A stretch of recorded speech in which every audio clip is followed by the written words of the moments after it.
नमस्कार, मेरा नाम ज्ञानेश्वर है और आपने देखना शुरू किया है लाइव सिटीज। मेरे साथ रोज की तरह दिल्ली से जुड़ रहे हैं देश के जाने माने सीनियर जर्नलिस्ट अजीत द्विवेदी जी। अजीत जी, आज हम बिहार में चाचा भतीजे की बात करेंगे। मतलब नीतीश कुमार की बात करेंगे, तेजस्वी यादव की बात करेंगे।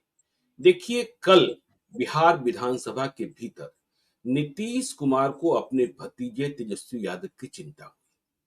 और जब उन्होंने देखा कि ठंड की शुरुआत हो गई है और तेजस्वी यादव ने कुछ भी पहन नहीं रखा है, कोई बंडी नहीं पहन रखी है, तो उन्होंने इशारे में कहा कि अरे कुछ पहन लो, ठंड लग जाएगी।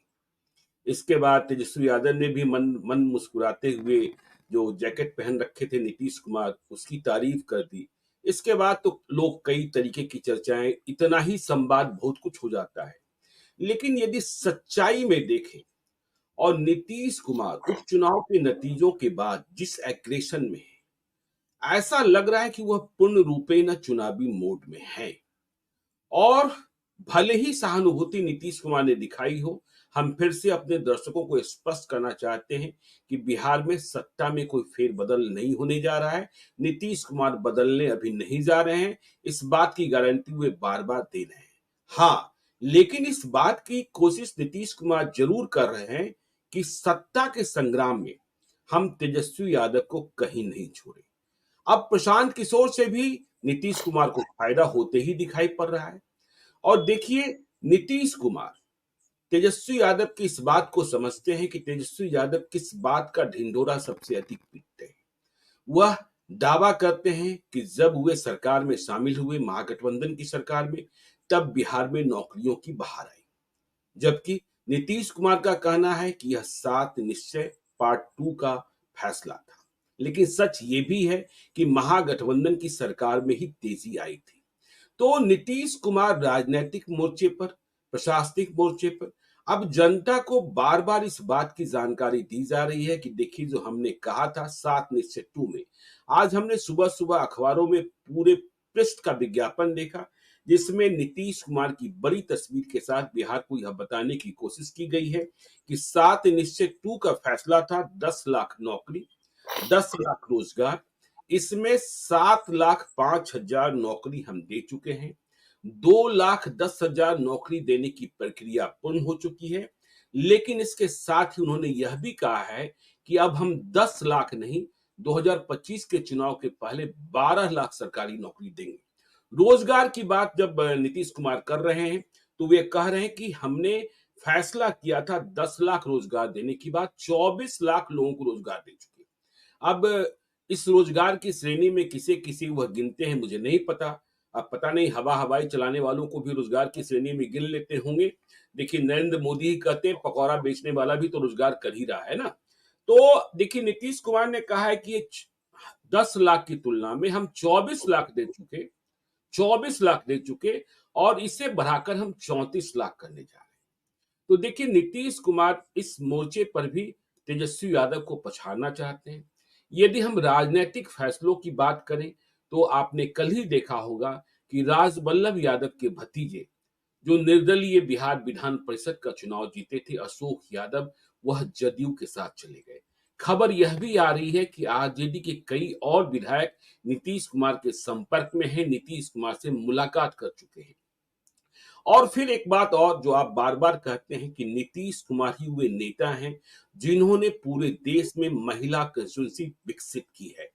और इसका परिणाम अब तो झारखंड में भी दिखाई पड़ रहा है, महाराष्ट्र में भी दिखाई पड़ रहा है, बंगाल में भी दिखाई पड़ा, छत्तीसगढ़, मध्य प्रदेश में भी दिखाई पड़ा। तो बाकी पार्टियां जात जोड़ रही है, उसमें जोर घटाव कर रही है, लेकिन नीतीश कुमार महिला जोड़ रहे हैं। और जो उनका संकल्प है कि 2025 में हम 2010 के रिकॉर्ड को तोड़ेंगे, क्या सचमुच वे आगे इस दिशा में बढ़ सकते हैं? चुनौतियां क्या हैं और भतीजे की स्थिति क्या है? इस पर आपकी टिप्पणी अजीत जी। देखिए ज्ञानेश्वर जी, पहले तो ये जो आज का विज्ञापन है, जो अपने आपने जिसके जो पॉइंट्स पढ़ के बताए, जी। अब इसका मतलब ये है कि 5 लाख रोजगार और देने हैं अभी। बिल्कुल। मतलब 5 लाख नौकरियां और देनी है, सरकारी हाँ। नौकरी 5 लाख। जी। जी। मतलब 7 लाख दे चुके हैं और 12 लाख का अगर लक्ष्य है तो 5 लाख और नौकरी देनी है। बिल्कुल। क्या टाइमलाइन है? उन्होंने कहा जैसे कि 2 लाख नौकरियां देने की प्रक्रिया चल रही है, फिर 3 लाख और देंगे। तो इसका क्या टाइमलाइन सरकार ने बनाया हुआ है और हुँ, कितने समय में ये नौकरी देनी है? जी, इससे बहुत कुछ आगे चुनाव की जो तस्वीर है, चुनाव को लेकर के जो एक चर्चा फिर अचानक ये शुरू हो गई है कि कभी भी चुनाव हो सकते हैं। हाँ, कभी भी का मतलब कि कई लोग कह रहे हैं कि जितनी हाँ, तेज़ी में बिहार सरकार है और नीतीश कुमार हैं, कहीं हाँ। ऐसा ना हो कि फरवरी में ही दिल्ली विधानसभा के साथ चुनाव संपन्न करा लिया जाए। हाँ, और जो फरवरी में नहीं कर रहे हैं, जो एक दूसरी चर्चा है, वो चर्चा है कि फरवरी में बजट आएगा। जी, आजकल तो फरवरी में ही बजट आने लगे हैं, चूँकि भारत बिल्कुल, सरकार का बजट आ जाता है जनवरी के आखिरी दिन या 1 जी, फरवरी को बजट आ जाता है, जनवरी के आखिर में सेशन शुरू हो रहा है। हुँ, तो फरवरी में बजट आ जाए और मार्च, अप्रैल आप 2 महीने जो मुफ्त की रेवड़ी बाँटनी है, वो लोगों के अकाउंट में ट्रांसफ़र करें और मई में चुनाव, अप्रैल में चुनाव में चले जाएँ, मई में जी, चुनाव में चले जाएँ। हुँ, गर्मियाँ शुरू हों तेज़ी से, उसके पहले चुनाव हो जाए, ये चर्चा भी बहुत तेज़ी से चल रही है। हुँ, तो वो और उसको बल इसलिए मिल रहा है क्योंकि सरकार अचानक बहुत एक्टिव हो गई, बहुत हर एक्टिव मोर्चे पर एक्टिव हो गई है। तो हुँ, उसको देख के ऐसा लगता है ज्ञानेश्वर जी कि ये सब चीज़ें नवंबर के लिए तो नहीं हो सकती हैं। मतलब 1 साल पहले इतनी हुँ, तैयारी हो कि जी, मुख्यमंत्री के का महिला संवाद भी शुरू होने वाला है, मुख्यमंत्री यात्रा पर निकलने वाले हैं नीतीश कुमार और हर जिले प्रखंड की महिलाओं से संवाद करेंगे। उनका जो अलायंस है एनडीए का, वो कोऑर्डिनेशन क्या का एक अलग अभियान शुरू होने वाला है, समन्वय बिल्कुल, तालमेल बनाने का एक अभियान शुरू होने वाला है, जिस पर हम लोगों ने चर्चा की थी कि ब्लॉक, हुँ, प्रखंड तक जा करके और जिले तक में ये चारों पांचों पार्टियां जो अलायंस में हैं, उनके जिला अध्यक्ष, प्रखंड अध्यक्ष सब लोग बैठ करके और एक जगह एक जो भाइयों के मिलने का जो होता है, रिश्तेदारों के मिलने का होता है, प्रदेश अध्यक्ष भी होंगे, जिलावार हाँ, बिल्कुल प्रदेश अध्यक्ष कार्यक्रम भी की होंगे घोषणा सभी करके पार्टियों के और जी, सभी पार्टियों के प्रदेश अध्यक्षों की बैठक में ही ये तय हुआ, पटना में सबकी बैठक हुई, सारे जी, लोगों ने मिल करके ये तय किया, दिलीप जायसवाल भी थे और उमेश कुशवाहा भी थे। तो ये जो तैयारी है, ये एक राजनीतिक तैयारी है कि समन्वय किया जाए, तालमेल बेहतर बनाया जाए एनडीए के अंदर, नीतीश कुमार की यात्रा हो और प्रशासनिक स्तर, प्रधानमंत्री की 2 यात्राएँ हो चुकी हैं अभी, जी, जी, मतलब अभी इसी महीने, मतलब नवंबर में ही। दरभंगा और जमुई, दरभंगा में और जमुई में बड़ी योजनाओं की घोषणा हो गई, बड़ी योजनाओं के उद्घाटन हो गए। हुँ, उसके बाद अब ये बड़े-बड़े एक-एक पेज का विज्ञापन शुरू हो गया रोजगार को लेकर के कि हम 7 लाख रोजगार दे चुके हैं और 10 के बदले 12 नौकरी दे चुके हैं, 10 के बदले 12 लाख नौकरी देंगे।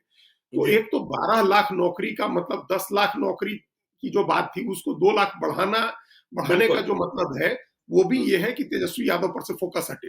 तेजस्वी बिल्कुल, यादव तो ये कहते हैं कि 10 लाख की नौकरी का पार्ट थे वो। मान लीजिए वो कहते कि 10 लाख की नौकरी हमारे रहते नौकरी दी गई और उस हुँ, 10 लाख की नौकरी की जो वादा था उसके पार्ट थे। लेकिन अब जो अतिरिक्त 2 लाख नौकरियां देने की बात है उसमें तो वो कहीं नहीं है। वो तो उसका जब बिल्कुल, डिसीजन हो रहा है तब भी वो नहीं है, जब विज्ञापन आ जी, रहा है तब भी नहीं, और जब उस पर अमल होगा, लोगों को नौकरी मिलेगी तब भी वो नहीं होंगे। हुँ, तो इसका मतलब है कि नौकरी के पूरे डिस्कोर्स से जो पूरा विमर्श है नौकरी का, उससे उनको बाहर कर देना है, उनकी पार्टी को बाहर कर देना है। वही हाल रोजगार का है कि जी, रोजगार का जो 24 लाख 12 लाख के बदले 24 लाख कर चुके और उसको 34 लाख कर देंगे। तो जी, जो रोजगार की बात होती है ज्ञानेश्वर जी, स्वरोजगार की बात होती है। एक समय हुँ, हमको ध्यान आ रहा है कि अमित शाह ने वादा क्या दावा किया था कि हमने 8 करोड़ स्वरोजगार दिए। हुँ, तो अब उसके लिए आपको कुछ नहीं करना होता, उसके लिए सरकार क्या करती है? अब दिल्ली में कोई आदमी अगर सर्दियों में पकौड़े बेच रहा है और गर्मियों में पानी की रेहड़ी लगा रहा है, तो उसमें सरकार क्या कर रही है?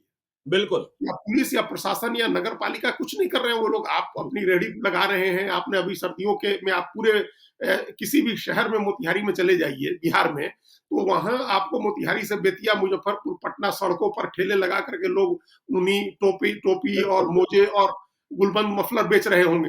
तो इसमें कश्मीर तक सरकार से क्या लोग कर रही चले है? आते हैं, कश्मीर तक से लोग चले आते हैं। चले आते हैं, तो इसमें जी, सरकार तो कुछ नहीं कर रही, इसमें सरकार क्या हुँ, कर रही है? हुँ, ज़्यादा से ज़्यादा सरकार की इसमें ये भूमिका होती है कि नगर निगम का कर्मचारी और पुलिस वाले उन लोगों से पैसा वसूलेंगे सड़क पर, हाँ, हाँ, कि भाई बिल्कुल, तुमने ठेला लगाया तो पैसे दो। जी, इसके अलावा तो जी, सरकार की कोई भूमिका नहीं है ना इसमें। हुँ, बिल्कुल। तो उस तरह के रोजगार आप घोषित, तो फिर 34 लाख ही क्यों कर रहे हैं? उसको 50-50 लाख करना चाहिए था, बिहार की जितनी बड़ी आबादी है। तो आप नहीं, कुछ नहीं कर सकते। अभी पटना में ब्लिंकिट की सर्विस शुरू हुई है।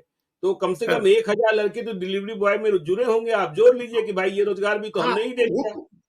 वो एक गिग इकोनॉमी है, जिस गिग हाँ, इकोनॉमी के दम पर ही पूरे देश की इकोनॉमी चल रही है। तो बिल्कुल। ये गिग इकोनॉमी है, रोज कमाना है, रोज आपको खाना है और उसमें भी आप जितना काम करिएगा उतना कमाना है। अगर जी, आपने 100 डिलीवरी की दिन भर में तो आपको ₹10 के हिसाब से ₹1000 मिले, आपने अगर 50 डिलीवरी की तो 500 मिलेंगे। और टिप जो ऊपर से आप जहां डिलीवर करने गए उसने दिया, तो ये तो अपनी वो इस पर है कि आप कितना डिलीवर करते हैं उतना पैसा मिलता है, क्योंकि इकोनॉमी है, आज काम मिला तो पैसे हैं, कल नहीं मिला तो नहीं है। तो ये इस तरह के रोजगार या स्वरोजगार जिनकी बात होती है, उससे उसमें तो सरकार की कोई भूमिका नहीं होती है, तो वो छोड़ दीजिए, उस पर तो आप कुछ भी दावा करते रहिए। नौकरी असली है सरकारी नौकरी, ज्ञानेश्वर जी। अगर आप कह रहे हैं कि हम 12 लाख नौकरी देंगे और 4 साल बीत चुके हैं इस सरकार के, आखिरी साल में 5 लाख नौकरी देनी है, तो उसकी क्या टाइमलाइन है? अब बिल्कुल। आप शुरू मतलब नौकरियां मिलनी शुरू हो जानी चाहिए है, चूंकि 5 लाख नौकरी बहुत ज्यादा है। जी।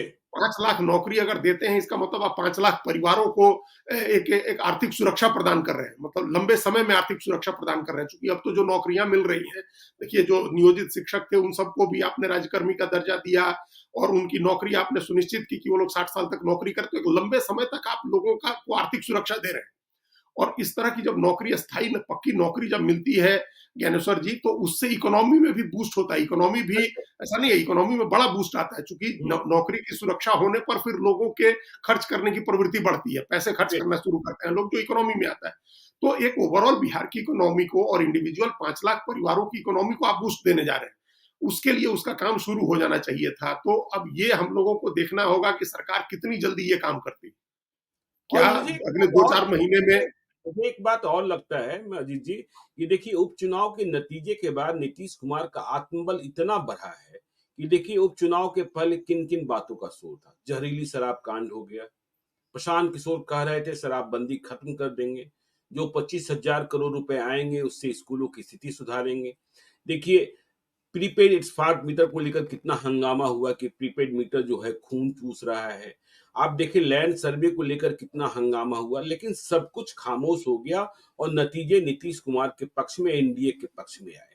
तो नीतीश कुमार इस बात को समझते हैं, मैं जिस आत्मबल की बात कर रहा हूं, कि नीतीश कुमार ने बिहार के इस मर्म को समझ लिया है कि बिहार में अभी कोई ऐसा नेता डेवलप नहीं हुआ है या कोई चुनौती देने लायक नहीं है जो नीतीश कुमार को रिप्लेस कर सके, और इसी बात को नीतीश कुमार मानते हैं। और देखिए जो आप कह रहे हैं जल्दी चुनाव की बात, क्योंकि देश में अब वन नेशन वन इलेक्शन की बात हो रही है, तो नीतीश कुमार तो कभी भी फैसला कर सकते हैं कि देखिए यदि हम जल्दी चुनाव करा रहे हैं तो 2029 के पहले अधिक समय मिलेगा मुझे काम करने का, यह भी तर्क हो सकता है।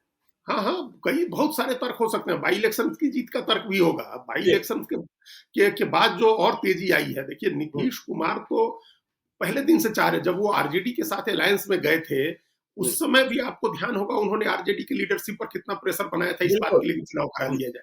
जी। लालू यादव, तेजस्वी यादव पर वो प्रेशर डालते थे, उनसे अनुरोध करते थे कि हम लोग चुनाव करा लिया जाए। लेकिन लालू यादव क्यों चुनाव कराते? वो तो एन्जॉय कर रहे थे, सबसे बड़ी पार्टी होने का टैग था उनकी पार्टी के ऊपर। आरजेडी जी। सबसे बड़ी पार्टी थी और वो उसको एन्जॉय कर रहे थे वो। तो वो क्यों चुनाव कराते? फिर जब इधर छोड़ के आए नीतीश कुमार, तो उसी समय से, अब तो 1 साल होने जा रहा है, तब से वो कह रहे हैं कि समय से पहले अभी चुनाव करा लिया जाए हम लोग। तो ये बिल्कुल। नीतीश कुमार की मंशा है। वो 43 सीटों का जो नंबर है, उस नंबर से वो डिमोरलाइज रहते हैं। देखिए भले वो कहें नहीं, मुख्यमंत्री उनको बनाया गया है, लेकिन नंबर्स ऐसे हैं कि प्रदेश का सबसे बड़ा नेता, सर्वोच्च नेता, लालू यादव के बाद सबसे करिश्माई नेता, जिसने इतने लंबे बिल्कुल। समय तक सत्ता संभाली और जिसको चाहा उसको सत्ता दी, जिधर रहा उधर सत्ता आई, उसको सिर्फ 45 एमएलए हैं उसके, और उस 43 सीटें जीत करके वो दूसरे नंबर पर था और बड़े डिस्टेंस के साथ दूसरे नंबर पर था, बड़े अंतर के साथ दूसरे नंबर पर था। 35 सीटों 30-35 सीटों के अंतर से दूसरे नंबर पर नीतीश कुमार है। तो बिल्कुल। ये जो स्थिति है उनकी, ये डिमोरलाइजिंग है। और अभी जब वो सुनते होंगे कि महाराष्ट्र के संदर्भ में बिहार मॉडल की चर्चा हो रही है, तो हम लोग यहाँ मजाक में कह रहे थे दिल्ली में कई लोग कि भाई किसी भी बहाने बिहार मॉडल की तो चर्चा हो रही है। जी। बिहार मॉडल की तो चर्चा होती नहीं है, बिहार की तो सिर्फ पलायन, गरीबी, पिछड़ेपन, इनके लिए चर्चा होती है।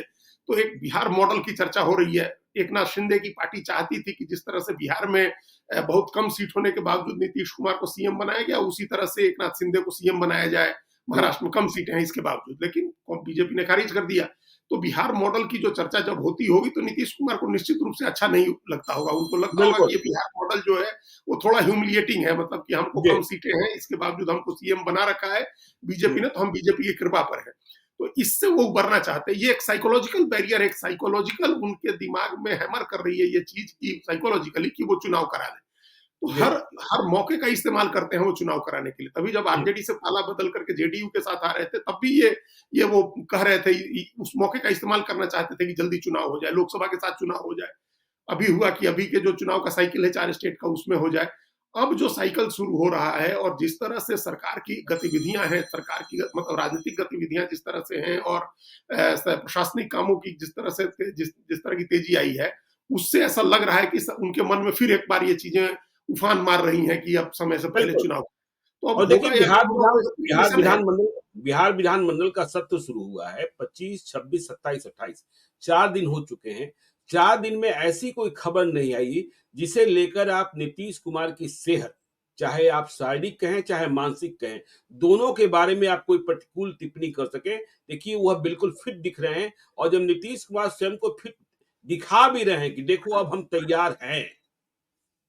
हाँ, वो शारीरिक रूप से भी फिट है, लोगों से मुलाकातें हो रही हैं, मुलाकातों की तस्वीर आ रही है और जी। पार्टी ने उनकी यात्रा प्लान की हुई है, हम्म। जहाँ वो संवाद करेंगे। तो ये इसका मतलब कि एक कॉन्फिडेंस आता है। कई बार ऐसा भी होता है कि वो स्टेरॉइड का काम करता है, चुनावी जीत आपके स्टेरॉइड का काम करता है, उनमें एक ताकत लौटी है, उसका भी इस्तेमाल करना चाह रहे हैं। उनकी अभी जो गुडविल है बिल्कुल। और उनको ये भी बिल्कुल। लग रहा होगा कि जो जो लॉजिक्स हम लोग खोजें तो कि प्रशांत किशोर की पार्टी एस्टैब्लिश्ड हो, इसके पहले हम्म। कि वो पूरे प्रदेश की यात्रा करें और कुछ डैमेजिंग स्थिति में आए हमको। अभी तक तो ये अच्छी बात है कि वो उन्होंने उपचुनाव में आरजेडी और कांग्रेस अलायंस को ही डैमेज किया। हम्म। लेकिन वो हम लोग का हमारा एकदम फर्म मानना है, जो हमने कहा भी कि वो दोनों में से दोनों को नुकसान पहुंचा सकते हैं। बिल्कुल। अगर बिल्कुल। जरा सा पोलराइजेशन जो आपने उस दिन ध्यान दिलाया कि अगर ये जरा सा पोलराइजेशन वहां नहीं हुआ रामगढ़ में, रामगढ़। रामगढ़ में हाँ। कि कुशवाहा का वोट सबने सोच लिया कि ये एंटी यादव पोलराइजेशन हुआ, इसकी वजह से कुशवाहा चले गए थोड़ा बीजेपी की तरफ। और वहीं अगर ब्राह्मण ऐसा जी। नहीं होता और कुशवाहा जी। अगर अस्मिता के आधार पर वोट करते सुशील कुशवाहा को, तब तो हार ही जाते, 1400 वोट से बीजेपी जीती है। बिल्कुल। तब तो ये लोग कहते ना कि उन्होंने प्रशांत किशोर ने बीजेपी को हरा दिया। तो जी। प्रशांत किशोर कहीं कुछ भी कर सकते हैं। तो ये हुँ। स्थिति भी एक बीजेपी के नेताओं के दिमाग में होगी कि कहीं ऐसा ना हो कि अपनी सवर्न आइडेंटिटी उनकी जो है वो काम करे। और आपको ध्यान होगा कि किस तरह से 1995 में बिहार पीपुल्स पार्टी के समय हुआ था। एकदम उसके जी। उनके लालू यादव बिल्कुल। के पक्ष में पोलराइजेशन हो गया था। तो कास्ट हुँ। की आइडेंटिटी जब इस तरह से प्ले में रहती है, तो क्या पता कि फॉरवर्ड की आइडेंटिटी ऐसा होने लगे कि भाई दोनों तरफ तो सिर्फ बैकवर्ड लीडर है, तो कुछ वोट चला जाए प्रशांत किशोर को, तो हुँ। बीजेपी जेडीयू को भी नुकसान हो सकता है, जी। आरजेडी को भी नुकसान हो सकता है मुस्लिम यादव का। तो उससे भी बचना चाह रहे होंगे। तो ये तो खैर एक स्पेकुलेशन है कि समय से पहले चुनाव होगा या नहीं, नहीं होगा। लेकिन तैयारी जो देखिए ना जी, इससे भी समझिए कि देखिए जो क्राइम को लेकर चर्चाएँ होती है कि क्राइम बढ़ रहा है, क्राइम कंट्रोल की स्थिति ठीक नहीं है, तो नीतीश कुमार ने केंद्र से आग्रह कर, देखिए नीतीश कुमार आग्रह कम ही करते हैं। जब आरएस भट्टी को डीजीपी बनाना था तो आग्रह किया था। तो अब देखिए कुंदन कृष्णन को लाया गया एडीजी हैं और उन्हें एडीजी हेडक्वार्टर की जिम्मेवारी दी जा रही है। कुंदन कृष्णन के बारे में सबको पता है, आपको भी पता है, हमें भी पता है कि एक्स्ट्रा ऑर्डिनरी और अपराधियों को पाताल से खोज लेने वाले हुँ, अधिकारी के रूप में जाने जाते हैं। तो उस मोर्चे पर भी नीतीश कुमार लगे हुए हैं कि जो इसके कारण विपक्ष को मौका मिल जाता है, उसे भी कसें और पुलिस महकमे को भी कसने की कवायद नीतीश कुमार कर रहे हैं। हाँ, तो प्रशासनिक तैयारियां भी चल ही रही है। इसका मतलब जी। नौकरी रोजगार को लेकर के नहीं, तो अगर चुनाव नवंबर में होना है, तो हुँ। 1 साल का टाइमलाइन होता है अभी, वो तो बहुत लंबा समय होता है 1 साल का। लेकिन अभी बिल्कुल। सरकार ने विज्ञापन निकाला, एक पूरे पेज का विज्ञापन नौकरी को रोजगार को लेकर के, दोनों को नौकरी के लिए भी दावे किए गए। तो अगर नौकरी नौकरी अभी लगनी शुरू होती है और उसके बाद इस तरह के प्रशासनिक फैसले होते हैं कि अच्छे और मजबूत पुलिस अधिकारियों को ले आकर के नियुक्त किया जाता है अपराध पर काबू करने के लिए, लगाम जी। लगाने के लिए। और दूसरे कई चीजों में सरकार जिस तरह से बेंड होने लगी है, देखिए जैसे शिक्षकों के तबादले की नीति में हुआ, हुँ। नीतीश कुमार ने खुद कहा कि जहां हैं आप वहीं रहिएगा। तो ये सब भी एक संकेत दे रहा है कि सरकार अब बिल्कुल, चुनावी तैयारी में है। बड़ा संकेतक है, बड़ा संकेतक हाँ, है। कि सरकार अब जब चुनाव की तैयारी के मोड में है और जब कोई पिछले टकराव नहीं कई चाहती। महीने से कवायद कर रहे थे, तबादला नीति बना रहे थे, सब कुछ तैयार करके बैठे थे और अचानक से आप नियुक्ति पत्र बाँटते हैं और स्वयं मुख्यमंत्री ऐलान कर देते हैं कि आप जहाँ हैं वहीं रहेंगे।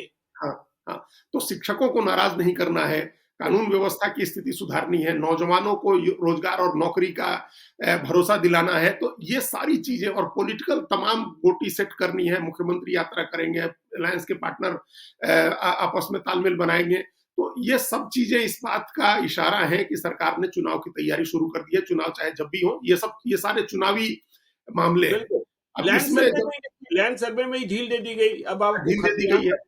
खतियान का झंझट नहीं, आप खाता खसरा, प्लॉट नंबर बताइए और सर्वे कराइए। ये इतनी बड़ी ढील दे दी गई। हाँ, बड़ी बहुत भारी राहत है, लोगों को राहत मिली है उसके मामले में। तो अब जी, ये इस उस दिशा में सरकार बढ़ रही है। लेकिन हम जब आज जैसे नौकरी की बात हमने देखी, जब ये विज्ञापन देखा कि जी, 12 लाख नौकरियाँ देंगे, तो 2 बातें हमको ध्यान में आई जो राजनीति से तो नहीं जुड़ी हैं, लेकिन हमको लगता है कि कहना चाहिए। एक तो बिल्कुल, ये है कि जो डोमिसाइल को लेकर के बिहार में जो चल रहा है बड़ा मामला, विवाद है। जी, तो उसको लेकर के सोशल मीडिया में काफ़ी एक्टिविटी है, बहुत हुँ, हलचल है, बहुत जिसको चैटर बोलते हैं टेक्निकल, उसमें बहुत चैटर है, बहुत हलचल जी, है।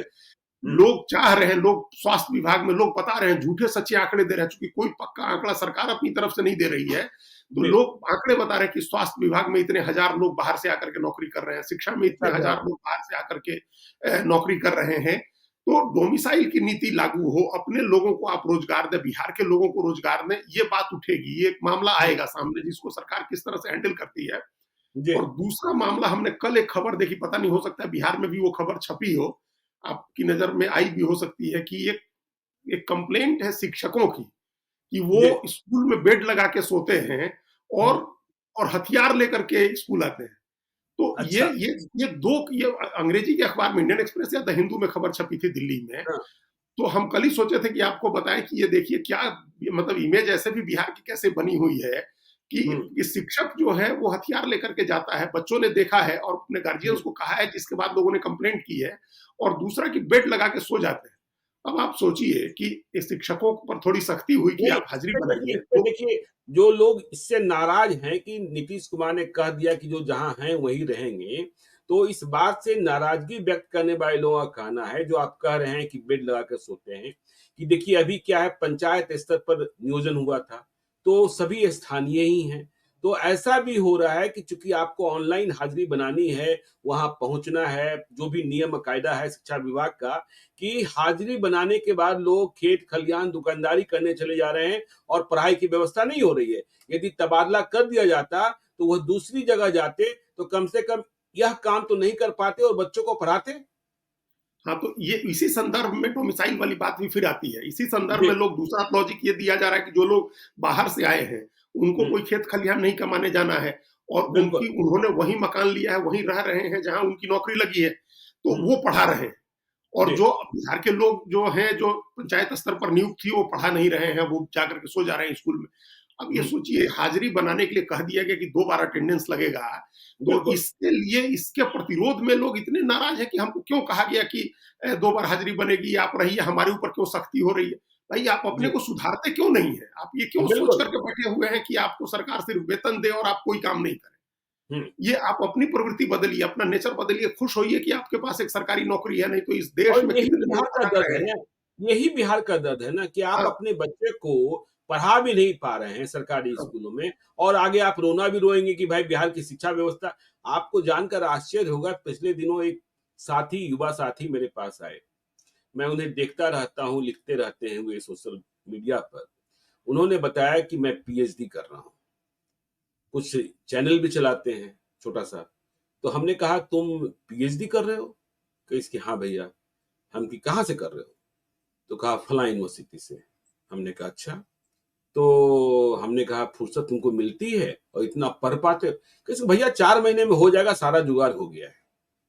और कल ही हमने देखिए दैनिक भास्कर में एक रिपोर्ट छपी, मगध यूनिवर्सिटी को लेकर ही, एक पुरानी खबर है, मतलब पुराना घटनाक्रम है कि थाईलैंड के कई लड़के-लड़कियाँ मगध यूनिवर्सिटी से पीएचडी की डिग्री प्राप्त कर लिए, जबकि वो कभी इंडिया आए ही नहीं थे और बुद्धिस्ट सर्किट सेंटर का जो प्रावधान था उसमें यह था कि कम से कम 6 महीने आपको नियमित कक्षाएँ करनी है।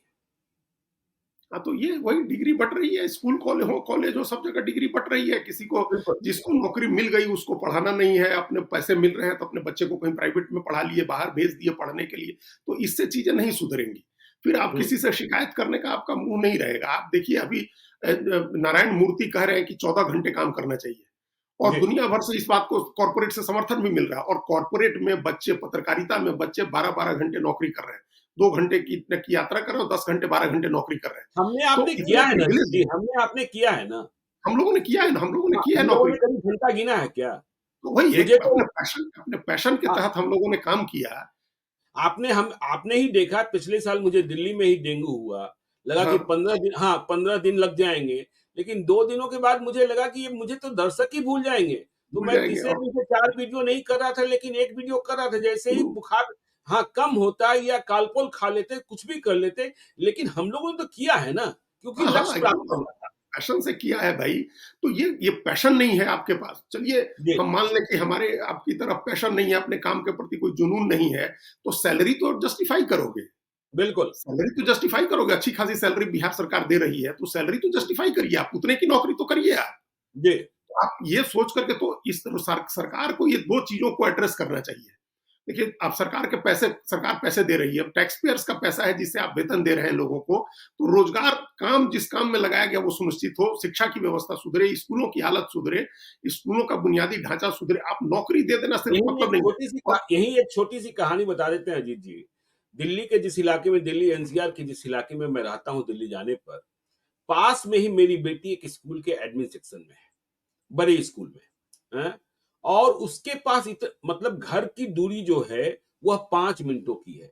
लेकिन मैं जब एयरपोर्ट से घर जाता हूँ, तो उसे स्कूल से इतनी छुट्टी नहीं मिलती है या ले नहीं सकती है, रिवाज बन गया है कि आपको टाइमिंग के बीच में छोड़कर नहीं जाना है। मुझे स्कूल के गेट पर जाकर घर की चाबी लेनी होती है। 10 मिनट के लिए छुट्टी लेकर वह घर नहीं आ सकती और मुझे चाबी नहीं दे सकती है, क्योंकि ये अनुशासन अनुशासन है। ये ये डिसिप्लिन है स्कूल का। जी, और अपने ही या प्राइवेट स्कूल्स में जितना बिल्कुल। सरकारी नौकरी और सरकारी शिक्षक को वेतन मिल रहा है, उसका 1/4 शिक्षक वेतन मिल रहा है प्राइवेट में, और उससे दुगना काम करना पड़ रहा है। जी। तो उसको भी तो देखें कम से कम। तो इसमें क्या एक हमको जो कारण समझ में आ रहा है ज्ञानेश्वर जी, की ये तमाम शिक्षक जो भर्ती हो रहे हैं, हुँ, वो हुँ। ये मान रहे हैं कि हमको राजनीतिक कारणों से हमारी भर्ती हो रही है। बिल्कुल। इसीलिए हम कोई काम नहीं करने के लिए आजाद हैं। हुँ, वो ये मानता है कि हमारा मेरिट नहीं है, सरकार की ज़रूरत नहीं है, सरकार हमको नौकरी दे रही है क्योंकि सरकार को चुनाव जीतना है। हुँ। अब ये बिल्कुल उसी तरह की स्थिति है, जिस तरह की स्थिति लोन की होती है कि छोटे-छोटे लोन दिए जाते हैं, लेने वाला जानता है कि ये लोन तो माफ होना ही है, तो हमको लौटाना नहीं है। ये हुँ। राजनीतिक कारणों से हमको लोन दिया जा रहा है, सरकार चुनाव जीतने के लिए हमको लोन दे रही है, इसलिए हमको लौटाएँगे नहीं। इस पर तो मैं बड़ी लंबी कहानी किसी दिन देखिए हम चर्चा करेंगे। मैं अपने बैंक के मैनेजर के पास था, तो देखिए अंतिम महीना होगा, तो उन्होंने कहा कि इस लोन का क्या हुआ? तो मालूम हुआ कि अभी इतना बाकी है। अब मान लीजिए एक राशि पकड़ लेते हैं कि 80,000 रुपए बाकी है, ये अब खाता जो है एनपीए हो जाएगा या डूबा हुआ मान लिया जाएगा। तो उन्होंने अपने सहकर्मी को कहा कि देखो ऐसा मत करो, इसे 1 लाख रुपए का और नया लोन दे दो और 80,000 रुपए जमा करा दो। तो ये भी चल रहा है ना? हाँ, लोन वसूली के तरीके बैंक निकाल रहे हैं। हाँ, लेकिन जो बिल्कुल। छोटे-छोटे जो 10,000 20,000 वाले लोन दिए जाते हैं, 50,000 के लोन दिए जाते हैं, जो कोऑपरेटिव का लोन मिलता था, किसान क्रेडिट कार्ड पर लोन मिलता था, राजनीतिक कारणों से सरकार जो लोन देती है, उसमें ये मान लिया जाता है कि ये वापस नहीं होगा। उसी तरह अरे से इस वही नौकरी वही को मान लिया है लोगों ने। वही तो हमने कहा कि 80,000 का लोन वापस हुआ नहीं और आपने अपना रिकॉर्ड ठीक करने के लिए 1 लाख का लोन और दे दिया, 80,000 उसमें से ही जमा कर लिया। तो ये बैंक अपना बुक्स ठीक करने के लिए ये काम कर रही हैं। बिल्कुल। लेकिन जो जो काम जनता के बीच में क्या मैसेज हो गया है कि हमको नौकरी दे रहे हैं चूँकि इनको वोट लेना है। जी। देखिए, बिहार में हर आदमी इसकी व्याख्या ऐसी कर रहा होगा हुँ, कि हुँ। नौकरी तो हमको इसलिए दे रहे हैं कि उनको वोट लेना है। तो इसलिए भाई, इसलिए भी नौकरी मिल रही है, तो इसका मतलब ये थोड़ा है कि तुम काम नहीं करोगे। चलिए ये तो तो काम चाचा की नहीं बात हो करेंगे गई, तो फिर भतीजे सरकार की बात सख्ती कर करेगी। लें ना। चाचा की बात हो गई, भतीजे की बात कर लेना। भतीजे की बात भी तो अगले 2-3 मिनटों में करना ही होगा ना, क्योंकि भाई आगे तो मुख्यमंत्री पद के सबसे बड़े दावेदार वे ही हैं। देखिए, अब दावेदारी का तो 2004 से राहुल गांधी दावेदार हैं प्रधानमंत्री पद के। तो जी। दावेदारी तो उसका दावेदारी का क्या करेंगे? मतलब आप प्रतीक्षा कर रहे हैं। 2 हुँ। चीज़ें होती हैं जो हम पहले भी कई बार ये कोट विंस्टन चर्चिल का कोट बता चुके हैं। जब वो जी। प्रधानमंत्री हुए थे, तो हुँ, उन्होंने कहा था कि मैं सारी उम्र इसकी प्रतीक्षा कर रहा था, इसकी तैयारी कर रहा था। हुँ। तो वो दोनों बातें कही थी कि मैं इसकी प्रतीक्षा कर रहा था और इसकी तैयारी कर रहा था। जी। यहाँ क्या है कि राहुल गांधी हो चाहे तेजस्वी यादव प्रतीक्षा कर रहे हैं, तैयारी नहीं कर रहे हैं। तो खाली प्रतीक्षा प्रतीक्षा करने से नहीं मिलता है। जी। जो जो एक मोटिवेशनल कोट है जो चारों तरफ सोशल मीडिया में फैला होता है कि प्रतीक्षा करने वाले को उतना ही मिलता है जितना प्रयास करने वाले छोड़ देते हैं। तो बिल्कुल। जो प्रयास करने वाला छोड़ेगा तब नहीं, हाँ, तो जो प्रयास कर रहा है वो छोड़ ही नहीं रहा, तो आपको प्रतीक्षा करने से क्या मिलेगा? आप बैठे हुए हैं, आप प्रतीक्षा कर रहे हैं। नहीं, तो बात और इंतज़ार। कही जाती है ना, कई धार्मिक लोग कहते हैं कि मिल गया तो भगवान का आशीर्वाद है और नहीं मिला तो ये तो होना ही था। हाँ, ये भी किस्मत का ही लिखा है। हाँ, लेकिन ये भी वो इस पर भी अब एक जब जितना भाग्य और धर्म कर्म की बात आ गई तो एक और बता दें आपको कि जी, ये भी होता है, कई किसी ने पूछा अपने गुरु से कि भाई आप कहते हैं कि जब सब किस्मत से मिलना है तो हमसे इतना परिश्रम क्यों करवा रहे हैं? तो बिल्कुल। गुरु ने कहा कि क्या पता किस्मत में लिखा हो कि परिश्रम करने से मिलेगा। हुँ, तो ये होता है कि किस्मत का लिखा भी परिश्रम करने से मिलता है। जी, जी, नीतीश कुमार को कोई ऐसे थोड़ा मिलेगा। नीतीश कुमार तो विधानसभा का चुनाव नहीं जीते पहली बार, दूसरी बार नहीं जीते, मुख्यमंत्री बनने निकले तो पहली बार सिर्फ 5 एमएलए जीते। तो हुँ, इससे थक हार के वो बैठे नहीं, वो लगातार परिश्रम करते रहे, नए-नए प्रयोग करते रहे, नए समीकरण बनाते रहे, तब जाकर के वो पहले अकेले लड़े, फिर बीजेपी का साथ लिया, फिर लॉ-कुश के साथ और समीकरण साधे, तब जाकर के बने ना वो। तो सबसे ताज़ा तेजस्वी यादव उदाहरण प्रतीक्षा हेमंत कर सोरेन, सबसे ताज़ा उदाहरण हेमंत सोरेन, जिन्होंने आज मुख्यमंत्री पद की शपथ ली है।